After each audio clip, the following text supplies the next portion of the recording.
afternoon everyone. Nasa Ocean Park ko si Mother. Ayan. Kabayo nito. Kawawa naman init ito. Mga kasada. Kaya kailan naman yung kabayo mo? Kawawa ko lang. Ano? Nangangagat. Hey guys, pasok na ako sa loob. At bibili tayo ng ticket. Naanday ko pa yung anak. Bibili tayo ng ticket guys. Ayan. Okay guys, lapit na tayo sa bilihan ng ticket. Ayan. Ayan ang area. Ayan guys, hello! Andito na si Mother sa Ocean Park. Ayan ang entrance. Inaantay ko lang yung anak ko. Ayan.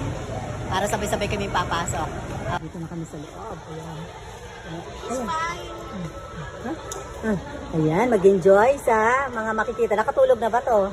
Guys, nasa loob na ako.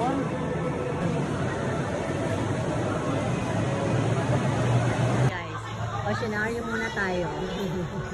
Guys, kapasok na kami sa loob ng oceanaryo. Ang ganda naman. Tingnan mo ang ambience guys. Oh, kita mo yan. Ganda. Ang tao guys oh. Ito nakikita dito. Ito kapag kalaki-laking isda. Ang ba isda? Fish.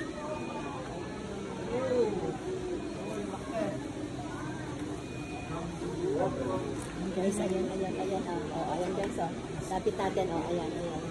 Wow! Ang dami naman ng isda na yan.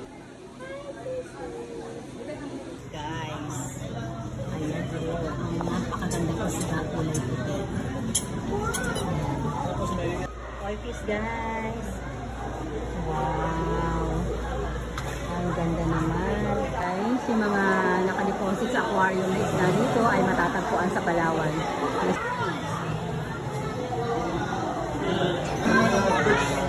Ang ganda ng mga corals. Ayan yung mga lahi ng isda natin sa Pilipinas. Look at this guys. Ayan. Anong klaseng mga isda ito? Ayan. Sa Pilipinas din matatagpuan yan. Grabe, oh. Real ba yan? Ayan. Comment down below kung anong klaseng isda ito, guys. May pating, guys.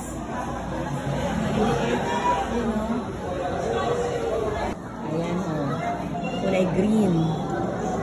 Tapos ito naman, kulay yellow. And that one is kulay pink. Ang ganda talaga. Sa atin lang meron yan. Ayan guys, oh, nakikita nyo? Super!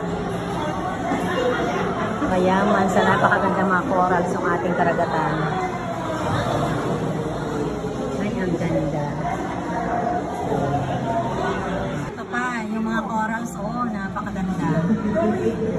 Ibang kulay. That's Lori!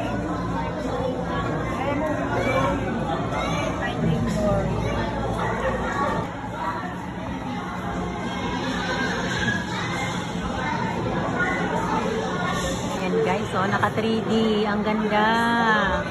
Oh, para ka nasa ilalim ng dagat. Ayan, guys. Oh, sige, mag-enjoy na kayo dyan.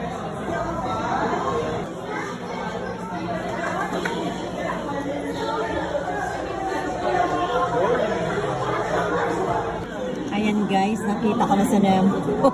Andito lang pala to sa Ocean Park. Ayan. Ayan.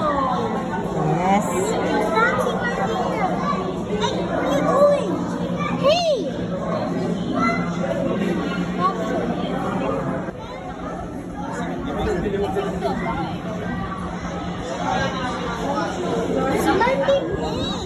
Seahorse, guys. Ayan, oh.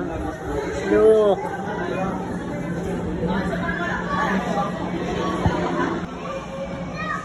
Hello, guys. Pasok tayo sa The Lost Atlantis. Ayan, oh.